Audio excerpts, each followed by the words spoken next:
You are looking at Julian's pronunciation guide, where we look at how to pronounce better some of the most mispronounced words in the world, like this other curious word. But how do you say what you're looking for today?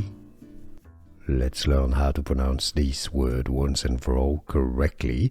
This has different origins, different languages use this word. So let's break down the different pronunciations.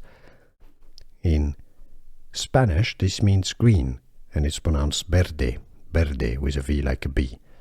The Portuguese pronunciation, it also means green, verde, verde. So you have, in English it's pronounced Verde, as in Cape Verde is generally how it's pronounced. If you want to learn how to pronounce Cape Verde correctly in Portuguese, I've got a video for you. I'll link to it right here. But those are the different pronunciations. Here are more videos on how to pronounce more confusing words and names too many mispronounced. Like this video if you found it useful. I appreciate your support. I'll see you soon and thanks for watching.